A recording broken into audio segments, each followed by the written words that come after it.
नमस्कार दोस्तों, डेट है आज की 26 मई 2022 और स्वागत है आपका एडिटोरियल डिस्कशन में। 3 इश्यूज आज हम डिस्कस करेंगे, 2 हिंदू के और एक बिजनेस स्टैंडर्ड का। सबसे पहले आर्टिकल डिस्कस करेंगे एबॉर्शन राइट्स से संबंधित। एबॉर्शन से संबंधित एक आर्टिकल हमने पिछले हफ्ते भी डिस्कस किया था, लेकिन इस आर्टिकल में आपको कुछ नए पॉइंट्स जानने को मिलेंगे, तो इसे छोड़ेंगे नहीं, इसे आज के डिस्कशन में शामिल करेंगे। और यहाँ पे दूसरा जो आर्टिकल है ना, ये थोड़े अलग किस्म का है। एमिशन एम्बोडिड एक्सपोर्ट से संबंधित है। क्या ये टर्म है, बेसिक्स के साथ जानेंगे और कैसे उसे टैकल करने की आवश्यकता है। तीसरा आर्टिकल बिजनेस स्टैंडर्ड का डेजर्टिफिकेशन को रोकने से संबंधित है। डिस्कशन हम स्टार्ट करें उससे पहले, यूएस में एक घटना हुई जो काफी दुखद है। डायरेक्ट क्वेश्चन तो शायद यूपीएससी ना पूछे, लेकिन एथिक्स में कहीं ना कहीं आप इस्तेमाल कर सकते हो। वैसे भी काफ़ी अनफॉर्चुनेट इंसिडेंट हुआ यूएस के टेक्सास में। वहाँ पे एक स्टूडेंट ने ही फायरिंग कर दी स्कूल में। 19 बच्चों की मौत हो गई, टीचर्स की भी डेथ हो गई। यूएसए में देखो, फायरिंग की ये पहली घटना नहीं थी। इससे पहले भी आप न्यूज़पेपर्स में अक्सर यूएसए में फायरिंग की घटनाएं देखते रहते हो। आपको लगता होगा कि इंडिया में ये घटनाएं क्यों नहीं होती। तो इंडिया में देखो, गन कंट्रोल काफ़ी अच्छा है। गन आसानी से नहीं मिलती हमारे देश में, लाइसेंस लेना जरूरी है गन परचेज करने के लिए। लाइसेंस आसानी से नहीं मिलता, प्रॉपर वेरिफिकेशन होती है, थ्रेट परसेप्शन देखा जाता है, उसके बाद सरकार गन का लाइसेंस देती है। पूरी प्रक्रिया काफ़ी मुश्किल होती है, आसान नहीं होती है। यूएसए में गन वैसे मिलती है जैसे सब्जी, मतलब कुछ गन तो लिटरली कोई लाइसेंस लेने की आवश्यकता नहीं है। आपकी एज 18 साल से ऊपर है तो आप जाके गन ले आओ, बिना किसी लाइसेंस के, बिना किसी रेगुलेशन के। तो गन देखो खुले आम ऐसे मिलेगी तो जाहिर तौर पर गन की एक्सेस बढ़ेगी, लोगों के पास में ज्यादा गन्स होंगी और वो गुस्से में आके इसका इस्तेमाल भी करेंगे, तभी ये घटनाएं होती हैं। अब एक क्वेश्चन आपके मन में जरूर आना चाहिए, यार ये सरकार यूएसए की कुछ करती क्यों नहीं? इतने बेचारे बच्चे, मतलब सोच के देखिए, जो आप, अब मैं क्या बोलूं, आपकी शादी नहीं हुई है, जो माँ बाप है ना, वो जब इस घटना को देखते हैं ना, थोड़े अलग पर्सपेक्टिव से देखते हैं कि हमने हमारे बच्चों को स्कूल में भेजा और क्या रिजल्ट निकला इसका। समझ रहे हो? तो मतलब उनमें कैसे इमोशंस उमड़ के आते होंगे। लेकिन वहां पे ना यूएस में गन की जो लॉबी है ना, बहुत स्ट्रांग है। वहां पे नेशनल राइफल एसोसिएशन और वो लोग जो गन को मैन्युफैक्चर करते हैं, वो खूब पैसा देते हैं इनको, यूएस के लॉ मेकर्स को। तो इस वजह से ना कानून नहीं बन पाता गन कंट्रोल के अगेंस्ट। बराक ओबामा ने भी कोशिश की थी, खास करके जो डेमोक्रेटिक प्रेसिडेंट्स हैं ना, वो कोशिश करते हैं, कंजर्वेटिव वाले नहीं करते हैं, जैसे ट्रंप ने नहीं की, रिपब्लिकन वाले। तो अब फिर से बाइडेन बोल रहे हैं कि भगवान के लिए कानून बना दिया जाए गन को कंट्रोल करने के लिए, अदरवाइज ऐसी घटनाएं फिर से सामने आएंगी जो पूरे वर्ल्ड में किसी और जगह पर सामने नहीं आती। लेकिन वहां की मीडिया भी काफी शांत है। ऐसा लगता है कि गन की जो लॉबी है, मीडिया को भी पैसे देते हैं इस प्रकार की खबरें ज्यादा ना दिखाने के लिए। लेकिन अब यूएसए के लॉ मेकर्स को जानने चाहिए, मतलब ये महसूस करना चाहिए कि इनोसेंट बच्चे मारे जा रहे हैं, इनोसेंट सिटीजन्स भी मारे जा रहे हैं। कोई ना कोई सनकी आ जाता है, अंधाधुंध फायरिंग कर देता है और निर्दोष लोगों की जान चली जाती है। तो वहां पे गन कंट्रोल काफी ज्यादा जरूरी है। अब हम डिस्कशन स्टार्ट करते हैं। First important article abortion rights से संबंधित है। आप जीएस पेपर सेकंड के इस टॉपिक से आर्टिकल को रिलेट कर सकते हो। क्या कंटेक्स्ट है? देखो, कंटेक्स्ट ये है, यूएसए में ना सुप्रीम कोर्ट की एक जजमेंट आने से पहले लीक हो गई और जजमेंट में कुछ ऐसा था कि 1973 का यूएसए का एक जजमेंट था जिसमें उन्होंने एबॉर्शन राइट्स को दिया था, मतलब एबॉर्शन को अलाउ किया था। और अभी जो जजमेंट लीक हो गई है उसके अनुसार सुप्रीम कोर्ट यूएसए की 1973 की अपनी जजमेंट को पलटने वाला है, यानी एबॉर्शन राइट्स को जनता से छीनने वाला है। इसके बाद यूएस की जनता में काफी गुस्सा है। बहुत से लोग चाहते हैं कि एबॉर्शन राइट्स मिलने चाहिए। जब ये इशू आया ना, तो हमारे देश में भी कुछ लोग ट्वीट करने लगे कि देखो, इंडिया के लोग ज्यादा लिबरल हैं, हमारे देश में तो एबॉर्शन को अलाउ किया गया है, एबॉर्शन संबंधित एक्ट भी है। तो ये राइटर्स सोनाली वेद एंड सुमेधा अस्थानम, इन्होंने एज ए डॉक्टर पहले प्रैक्टिशनर किया था इंडिया में और बाद में इन्होंने प्रैक्टिस की यूएसए में। तो ये कहते हैं, देखो, इंडिया में कुछ लोग जो अपने आप को सेल्फ कॉन्ग्रेचुलेट कर रहे हैं ना कि हाँ इंडिया में तो लोगों के पास में अबॉर्शन के राइट्स हैं, मतलब महिलाओं के पास अबॉर्शन के राइट्स हैं, यूएसए में छीनने वाले हैं क्योंकि यूएसए की सुप्रीम कोर्ट का जजमेंट आने वाला है। तो इन राइटर्स के अनुसार इंडिया में सिचुएशन काफ़ी ख़राब है, बट हम ध्यान नहीं दे रहे हैं। ये अपनी मेमोरी से 2 वाक्य शेयर करते हैं। ये कहती हैं कि सोनाली वैद्य जब इंडिया में एज ए इंटर्न काम कर रही थी ना, तो उनके सामने हॉस्पिटल के बाहर एक प्रेग्नेंट महिला की मौत हो गई क्योंकि तय समय पर वो अपनी डिलीवरी नहीं करवा सकी, मतलब लेट हॉस्पिटल में पहुंची। ये बात सच भी है। देखो अक्सर हम लोकल न्यूज़पेपर्स में इस प्रकार की खबरें सुनते रहते हैं कि बाथरूम में महिला ने बच्चे को जन्म दे दिया, हॉस्पिटल के बाहर महिला ने बच्चे को जन्म दे दिया, या फिर एम्बुलेंस में बच्चे को जन्म दे दिया। ये बात हम सुनते रहते हैं। और दूसरी जो राइटर हैं सुमेधा अस्थाना, वो कहती हैं एक पिक्चर जो हमेशा मुझे मेरे जहन में आती है वो ये है, एक महिला की मेरे सामने डेथ हो गई थी एबॉर्शन के बाद ब्लड में इन्फेक्शन की वजह से। अनसेफ एबॉर्शन हुआ था, उसके बाद जब खून काफ़ी ज़्यादा बह गया, खून में इन्फेक्शन हो गया, तो उसको हॉस्पिटल में लाया गया। देखो ये दोनों इंसिडेंट्स मैंने आपके साथ इसलिए शेयर किए, सीधा सीधा इनको जीएस के आंसर राइटिंग में इस्तेमाल नहीं कर सकते, लेकिन ऐसे में आपको ऐसे की शुरुआत करनी हो ना, तब ये 2 चीज़ें आप लिख सकते हो। इस प्रकार से जब ऐसे की शुरुआत किसी एनेक्डोट से, मतलब स्टोरी से या फिर न्यूज़ आर्टिकल से होती है ना, तो शुरुआत में एग्जामिनर का इंटरेस्ट बन जाता है। खैर आगे चलते हैं। राइटर ना कुछ आंकड़े प्रेजेंट करती हैं। राइटर कहती हैं देखो वर्ल्ड में जितनी भी अनइंटेंडिंग प्रेगनेंसीज होती है ना, मतलब ना चाहते हुए प्रेगनेंसीज, अनप्लान्ड प्रेगनेंसी, उनमें से 10 में से 6 में तो इंड्यूस्ड एबॉर्शन होता है। इंड्यूस्ड एबॉर्शन का मतलब ये होता है आप किसी प्रकार की मेडिसिन देकर या फिर मेडिकल प्रोसीजर का इस्तेमाल करके प्रेगनेंसी को एंड कर रहे हो, इसे बोलते हैं इंड्यूस्ड एबॉर्शन। और देखो आंकड़ों के अनुसार टोटल जितने एबॉर्शन परफॉर्म होते हैं ना, उसमें से 45% तो एबॉर्शन अनसेफ होते हैं, और जितने अनसेफ एबॉर्शन परफॉर्म होते हैं उसमें से 97% तो डेवलपिंग कंट्रीज में परफॉर्म होते हैं। जाहिर तौर पर डेवलप कंट्रीज में अवेयरनेस ज़्यादा है, डेवलप कंट्रीज में हेल्थ इंफ्रास्ट्रक्चर अच्छा है, तो पूरे वर्ल्ड में जितने अनसेफ एबॉर्शन परफॉर्म होते हैं उसमें से 97% डेवलपिंग कंट्रीज में परफॉर्म होते हैं। और इंडिया की अगर बात करें, इंडिया में जितने मैटरनल डेथ होती है ना, यानी डिलीवरी के समय मदर्स की डेथ होती है, उसमें से देखो 10% डेथ तो एबॉर्शन की वजह से होती है। अब इंडिया से संबंधित डेटा थोड़ा और डीप में है, ये सब याद रखने की आवश्यकता नहीं है, लेकिन जितना देखो अभी आप ध्यान से सुन रहे हो, कम से कम 2-3 फैक्ट भी याद आ गए तो वैल्यू एडिशन अच्छा हो जाएगा।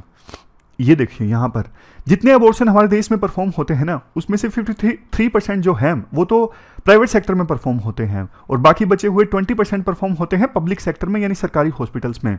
और हैरानी की बात ये है, बची हुई जो परसेंटेज है ना 27%, वो तो महिलाओं के द्वारा घर पर ही परफॉर्म कर दिए जाते हैं। ये एबॉर्शंस जो महिलाओं के द्वारा घर पर ही परफॉर्म कर दिए जाते हैं, ये काफ़ी अनसेफ होते हैं। दिखते देखो एबॉर्शन संबंधित और भी काफ़ी ज़्यादा हैं, जैसे महिलाओं की मर्जी नहीं चलती एबॉर्शन में, मतलब पैट्रियार्की के कारण वुमन का जो से होता है ना एबॉर्शन करवाने में काफ़ी कम होता है। हस्बैंड या फिर परिवार के दूसरे लोगों के द्वारा ये डिसाइड कर लिया जाता है। बहुत बार एबॉर्शन को परफॉर्म करवाया जाता है बेटे की चाहत में, मतलब सेक्स सिलेक्टिव जो टेस्ट है वो कंडक्ट करवा लिया, अल्ट्रासाउंड से पता लग गया बेटे का जन्म नहीं हो रहा है, तो फिर एबॉर्शन करवा दिया गया। बहुत बार ऐसा होता है एबॉर्शन करवाने के लिए पैसे नहीं होते। बहुत बार ऐसा भी होता है स्टिग्मा इतना ज़्यादा होता है एबॉर्शन के साथ में, महिला अपनी सिटी छोड़ के दूर दराज की सिटी में जाती है एबॉर्शन कंडक्ट करवाने के लिए। बहुत बार ऐसा भी होता है कि बाकी फैमिली का जो प्रेशर है मदर के ऊपर एबॉर्शन करवाने के लिए, उस प्रेशर को बियर नहीं कर पाती मदर, तो इसलिए वो घर छोड़ के चले जाती हैं, क्योंकि उनका मानना था कि मुझे एबॉर्शन नहीं करवाना है, मुझे बच्चे को जन्म देना है। तो ये सब चीज़ें इंडिया में होती हैं। बेशक देखो बोलने के लिए हमारे देश में MTP एक्ट है जो 1971 में आया था, उसके बाद 2021 में इसे हाल ही में अमेंड किया गया, medical termination of pregnancy act. But देखो राइटर ये कहते हैं कि इस एक्ट में ना महिलाओं को चॉइस नहीं दी गई है कि आपकी मर्जी है आप अबॉर्शन करवाना चाहो तो, बस इस एक्ट में डॉक्टर्स को प्रोटेक्ट करने की कोशिश की गई है। इवन शुरुआती हफ्तों में भी आपको एबॉर्शन कंडक्ट करवाना है ना, तो डॉक्टर्स की ओपिनियन के बाद ही कंडक्ट हो सकता है। इसके साथ साथ इस एक्ट में प्रेग्नेंट वुमन वर्ड मेंशन किया गया है, लेकिन ट्रांसजेंडर पर्सन्स का नाम नहीं लिया गया है। और देखो, इससे भी ज्यादा हमारे देश में ना एबॉर्शन को फैमिली प्लानिंग से जोड़ के देखा जाता है, लेकिन एबॉर्शन को इस संदर्भ में नहीं देखा जाता कि महिलाओं को पूरा अधिकार है उसकी बॉडी पर, महिलाओं को रिप्रोडक्टिव राइट्स होने चाहिए। इस संदर्भ में एबॉर्शन को नहीं देखा जाता है। 7 पॉइंट्स देते हैं राइटर इसके बाद। जैसे सबसे पहले, बहुत सी महिलाओं को तो यह पता ही नहीं है कि एबॉर्शन हमारे देश में लीगल है और कहां से सेफली एबॉर्शन करवाया जा सकता है। दूसरी चीज, एनटीवी एक्ट जो है, जो पहले 1971 में आया, 2001 में इसे अमेंड किया गया है, ये एबॉर्शन को एज ए चॉइस रिकॉग्नाइज नहीं करता है। इवन शुरुआती हफ्तों में भी एबॉर्शन करवाने के लिए मेडिकल प्रोफेशनल्स की राय जरूरी है। तीसरा, अनमैरिड और ट्रांसजेंडर लोग जो हैं वो स्टिग्मा फेस करते हैं जब वो एबॉर्शन करवाने जाते हैं, तो हेल्थ फैसिलिटीज के द्वारा यानी हॉस्पिटल्स के द्वारा उन्हें लुटा दिया जाता है, भाग जाओ यहां से, तो उन्हें फिर अनसेफ एबॉर्शन करवाना पड़ता है कहीं और से, जिसमें जान का खतरा रहता है। नेक्स्ट चीज, अगर देखो किसी लड़की की एज 18 साल से कम है और वो प्रेग्नेंट हो जाती है, वो जब किसी हॉस्पिटल में एबॉर्शन करवाने जाती है, तो इस केस को ना हॉस्पिटल अथॉरिटीज को, पुलिस को सूचित करना पड़ता है। ये पोक्सो एक्ट में प्रावधान है। तो प्राइवेसी को प्रोटेक्ट करने के लिए ऐसी लड़कियां फिर एबॉर्शन करवाने के लिए हॉस्पिटल्स में जाती नहीं, वो भी अनसेफ तरीकों से एबॉर्शन करवाने की कोशिश करती हैं। नेक्स्ट, बहुत बार परिवार के द्वारा या फिर हॉस्पिटल्स के द्वारा महिला को कोर्स कर दिया जाता है या फिर परसुएड कर दिया जाता है कि आप अब लॉन्ग टर्म कॉन्ट्रासेप्टिव मेथड अपना लीजिए अगर आपको एबॉर्शन सर्विसेज लेनी है तो। नेक्स्ट, बहुत बार जो हेल्थ केयर प्रोवाइडर हैं वो अपनी ही मोरालिटी इंपोज कर देते हैं। जैसे कि अगर कोई महिला गई एबॉर्शन करवाने के लिए, तो उसे बोला जाएगा कि आप अपने माँ बाप की या फिर हस्बैंड की कंसेंट लेके आइए, तब हम आपका एबॉर्शन परफॉर्म करेंगे, अदरवाइज नहीं करेंगे। 7वां पॉइंट, आज भी देखो आप अनेकों जगह पर ऐसे देखेंगे इलीगल प्रैक्टिसेस परफॉर्म की जाती हैं एबॉर्शन संबंधित। वैसे देखो सेक्स डिटरमिनेशन पर रोक है, बट बावजूद इसके आपको भी पता है कितने इलीगल क्लिनिक्स चलते हैं जो आज भी सेक्स डिटरमिनेशन का काम करते हैं। तो यहां पर सरकार को ध्यान देने की आवश्यकता है। और देखो, आज़ादी के इस साल 75 ईयर्स पूरे हो गए। 75 ईयर्स के बाद भी हम महिलाओं को, ट्रांसजेंडर्स को जो बेसिक रिप्रोडक्टिव और सेक्सुअल राइट्स हैं वो नहीं प्रोवाइड कर पा रहे हैं। तो किस प्रकार से हम अपने आप को सेल्फ कॉन्ग्रेचुलेट कर रहे हैं कि यूएसए में एबॉर्शन संबंधित राइट्स उनसे छीने जा रहे हैं, लेकिन हमारे देश में ऐसे राइट्स हैं। देखो, ये जो समय है ना यूएसए के लोगों का साथ देने का है कि पूरे वर्ल्ड में किसी भी महिला से रिप्रोडक्टिव और सेक्सुअल राइट्स ना छीने जाएं। और ये जो हमने सारे पॉइंट्स डिस्कस किए, इनको भी हमारे देश की सरकारों को एड्रेस करने की आवश्यकता है। तो ये पूरा आर्टिकल हमने डिस्कस किया एबॉर्शन संबंधित। अब चलते हैं आगे। अब देखो, कार्बन एक्सपोर्ट से संबंधित है। आप जीएस पेपर 3 के इस टॉपिक से आर्टिकल को रिलेट कर सकते हो। इस आर्टिकल को डिस्कस करने से पहले ना हम कुछ टर्म्स का मतलब जानते हैं। जैसे एक टर्म है एमिशन एम्बोडिड एक्सपोर्ट। क्या मतलब है इसका? मान लीजिए इंडिया से मोबाइल फोन का एक्सपोर्ट होता है, लेकिन देखो इंडिया में जब वो मोबाइल फोन मैन्युफैक्चर हुआ ना, तो उसकी मैन्युफैक्चरिंग के दौरान कार्बन भी एमिट हुआ। एज्यूम कर लीजिए 10 यूनिट। तो ये क्या है? ये एमिशन एम्बोडिड एक्सपोर्ट है, क्योंकि उस प्रोडक्ट को एक्सपोर्ट किया गया है जिसको मैन्युफैक्चर करते वक्त 10 यूनिट कार्बन एमिट हुआ। और इसे कैसे कैलकुलेट करते हैं? देखो, हमारे देश में भी कुछ ऐसे प्रोडक्ट्स हम इंपोर्ट करते हैं ना जिनको मैन्युफैक्चर करते वक्त कार्बन एमिट हुआ होगा। जैसे कोई पर्सन है महेश ने इंडिया में एक आईपैड को इंपोर्ट किया जर्मनी से। अब जर्मनी में जब वो आईपैड बना था ना, मैन्युफैक्चर हुआ था, तो कार्बन एमिट हुआ 5 यूनिट।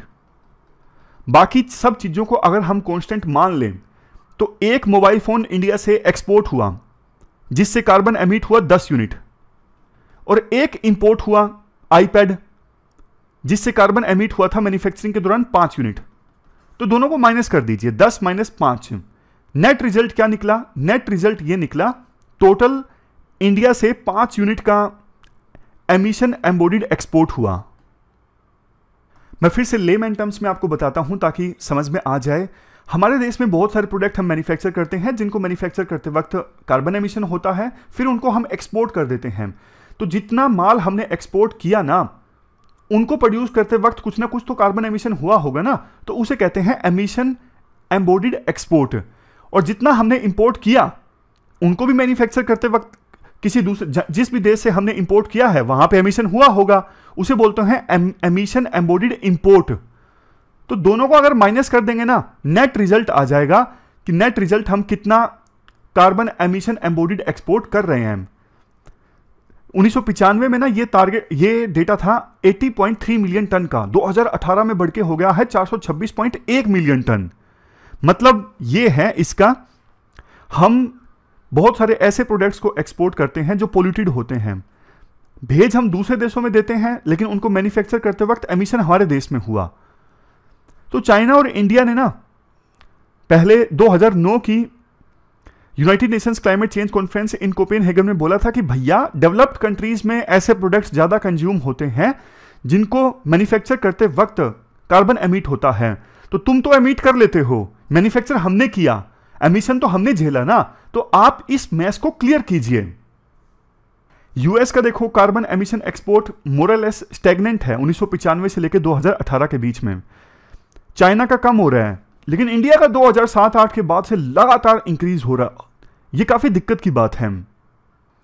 देखो ये डेवलप कंट्रीज ना बहुत चालाक होती हैं, जैसे यूएस, जापान, जर्मनी, क्योंकि इनको पता है हमारे देश में अगर ऐसे प्रोडक्ट्स मैन्युफैक्चर होंगे ना जिनसे कार्बन एमिट होता है, तो भारी भरकम कार्बन टैक्स भरना पड़ जाएगा।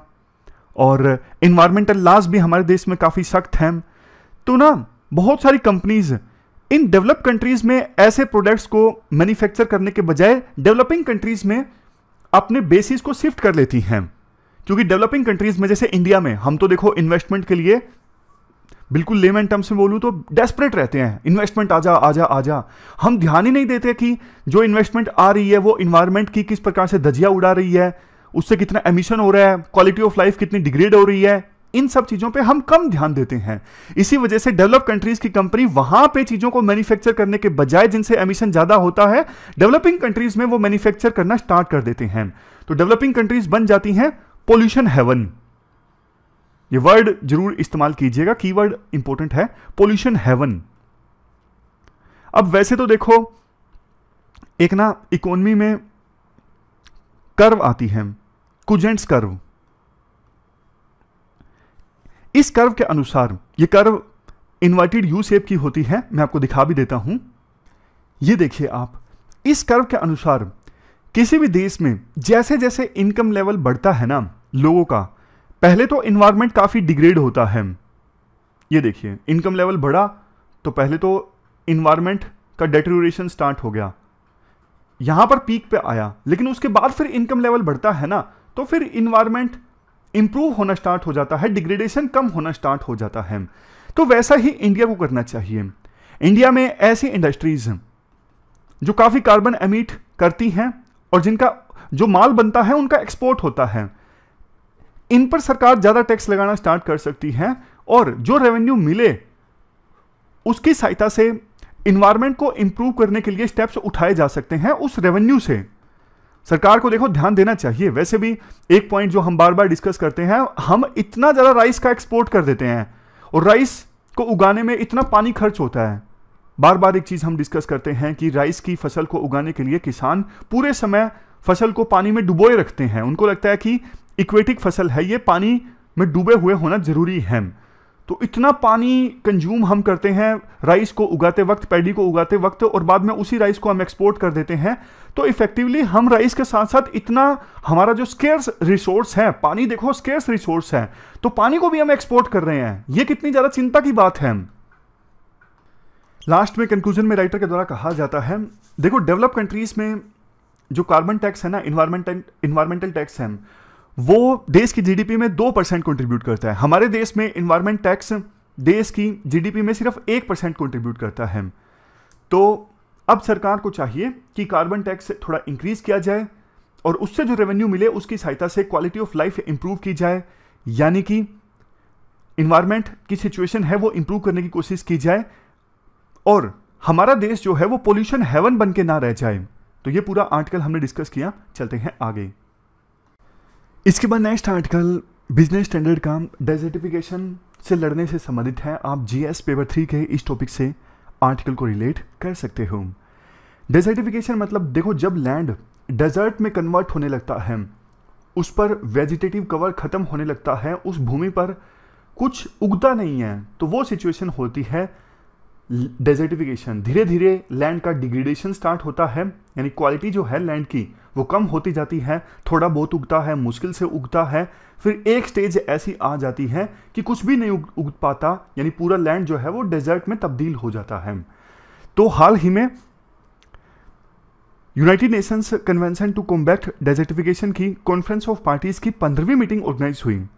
इसमें एक लक्ष्य रखा गया, जो मेंबर कंट्रीज हैं उनसे आह्वान किया गया कि आप 2030 आते आते 1 billion hectare of degraded land को रिक्लेम कीजिए, यानी उस लैंड को जो अभी खराब हो चुका है उसे ठीक कीजिए ताकि उसे यूज में लाया जा सके, वहां पर कुछ उगाया जा सके। यह मीटिंग ऑर्गेनाइज हुई थी एबिजान में। बताइए आपको कितने साल हो गए यूपीएससी की तैयारी करते करते? एबिजान का नाम सुना है कभी? टू बी ऑनेस्ट मैंने आज पहली बार सुना एबिजान का नाम। ये आइवरी कोस्ट की इकोनॉमिक कैपिटल है। वेस्टर्न अफ्रीका का एक देश है आइवरी कोस्ट। मैपिंग करते वक्त इसका नाम तो आपने सुना होगा, लेकिन इस देश की इकोनॉमिक कैपिटल है एबिजान। तो यहां पर ये मीटिंग ऑर्गेनाइज हुई थी। वैसे ही न्यूज में आया इसलिए आपके साथ शेयर किया। देखो, आज के समय में पूरे वर्ल्ड का जो 40% लैंड है ना, उस पे ऑलमोस्ट 50% जनता निर्भर करती है। अगर यही सिचुएशन चलती रही, जैसा आदतें हमारी आज के समय में हैं, यही सब कुछ चलता रहा, 2050 आते आते कितना लैंड और ज्यादा डिग्रेड हो जाएगा? उतना जितना पूरा साउथ अमेरिका कॉन्टिनेंट का साइज है। सोच के देखिए, एक्शन नहीं लिया गया ना, 2050 आते आते साउथ अमेरिका के साइज का जो लैंड है वो एडिशनली डिग्रेड हो जाएगा। इंडिया तो आपको पता है वैसे भी लैंड स्ट्रेस्ड कंट्री है। इतना कम लैंड पर वर्ल्ड की सबसे ज्यादा पॉपुलेशन हमारे देश में रहती है। सबसे ज्यादा अब तो हो ही गई होगी। काफी सालों तक तो हम चाइना से पीछे थे, दूसरे नंबर पे थे, लेकिन अब चेक करना पड़ेगा, शायद अब हम सबसे ज्यादा पॉपुलेशन वाले देश बन गए हैं। सेंसस कंडक्ट होना था पिछले साल, लेकिन कोविड-19 के कारण नहीं कंडक्ट हो पाया। इसके बाद ये कहा जाता है जितना हमारे देश में लैंड है ना, थोड़ा बहुत है, कम है, लेकिन जितना भी है उसका 30% हिस्सा तो डिग्रेडेड कैटेगरी में आता है। और चिंता की बात यह भी है, लैंड डिग्रेड होने की ये जो प्रक्रिया है ना, लगातार चल रही है। हालांकि गवर्नमेंट प्रयास कर रही है 2030 से पहले लैंड डिग्रेडेशन न्यूट्रलिटी का स्टेटस हासिल किया जाए। इसका मतलब यह है, लैंड डिग्रेडेशन न्यूट्रलिटी का मतलब यह होता है कि और ज्यादा एडिशनल लैंड को डिग्रेड होने से रोका जाए और प्रयास किया जाए जो लैंड डिग्रेड हो चुका है उसे रिक्लेम करने का। देखो, जो इसरो के द्वारा सैटेलाइट से डेटा कलेक्ट किया गया है ना, उसके अनुसार हमारे देश में डेटोरेटेड लैंड का जो मैग्नीट्यूड है ना वो इंक्रीज हो गया है। 2003 में कितना था? 94.53 मिलियन हेक्टेयर, और 2018-19 में बढ़ के हो गया है 97.85 मिलियन हेक्टेयर। और जो ये लैंड डिग्रेड हो रहा है, इसकी वजह से देखो इकोनॉमिक लॉस भी काफी ज्यादा होता है। जब भूमि पर कोई उग नहीं पाएगा तो कितना नुकसान होगा आप बताइए। 2014-15 के डेटा के अनुसार डिग्रेडेड लैंड से देश की इकोनॉमी को 3.17 ट्रिलियन रुपीस का नुकसान हो रहा था, जो उस समय की हमारे देश की जीडीपी का 2.5% था। और देखो, ज्यादातर ये जो हमारे देश में लैंड डिग्रेड हो रहा है ना, ये एग्रीकल्चर, फॉरेस्ट, इस कैटेगरी में हो रहा है। मतलब जैसे एग्रीकल्चर की प्रैक्टिसेस काफी ज्यादा खराब हैं। नॉर्थ ईस्ट में आज भी एक जगह लैंड को क्लियर किया जाता है, पेड़ वगैरह जलाए जाते हैं, वहां पे खेती की जाती है, फिर उस जमीन को छोड़ दिया जाता है। तो बताइए लैंड डिग्रेड होगा या नहीं होगा? होगा। शिफ्टिंग कल्टीवेशन जिसे आप बोलते हो। इसके अलावा हरियाणा, पंजाब में देखिए, जो पहले आर्टिकल में भी हमने डिस्कस किया, पैडी को छोड़ दिया जाता है पानी में डुबो के ताकि जल्दी उग सके, लेकिन इससे सोइल में सैलिनिटी इंक्रीज हो जाती है, प्रोडक्टिविटी कम हो जाती है और धीरे धीरे लैंड डिग्रेड होने लगता है। यही फेनोमेनन देखने को मिल रहा है आज के समय में पंजाब हरियाणा में। अगर देखो 2030 से पहले हमें लैंड डिग्रेडेशन न्यूट्रलिटी को अचीव करना है ना, तो लैंड को रिक्लेम करने के जो प्रोजेक्ट्स हैं उनको तेजी से इंप्लीमेंट करने होंगे। हमारे पास तो देखो बेस्ट प्रैक्टिसेस भी हैं। हरियाणा पंजाब में जो सोइल की सैलिनिटी बढ़ रही है उसको एड्रेस करने के लिए प्रोजेक्ट्स अच्छे चल रहे हैं कुछ। इसके अलावा राजस्थान वगैरह में जैसे मान लीजिए ये सैंड ड्यून है, यहाँ पे डेजर्ट है, डेजर्ट का एरिया ना धीरे धीरे एक्सपेंड हो रहा है। तो सैंड ड्यून्स को स्टेबल रखने के लिए सैंड ड्यून्स अपना एरिया ना एक्सपेंड करें, उसके लिए भी प्रोजेक्ट चल रहे हैं जिनकी परफॉर्मेंस अच्छी है। मतलब बेस्ट प्रैक्टिसेस की कमी नहीं है हमारे देश में, बट बात सीरियसनेस की है। टेक्नोलॉजी है, हम बहुत कुछ कर सकते हैं, लेकिन बात विल पावर की है। विल पावर स्ट्रांग होनी चाहिए अगर हमें लैंड डिग्रेडेशन को रोकना है। तो ये पूरा आर्टिकल हमने डिस्कस किया डेजर्टिफिकेशन को रोकने से संबंधित, और हमारी आज की इस डिस्कशन में इतना ही है। Thank you very much for discussion.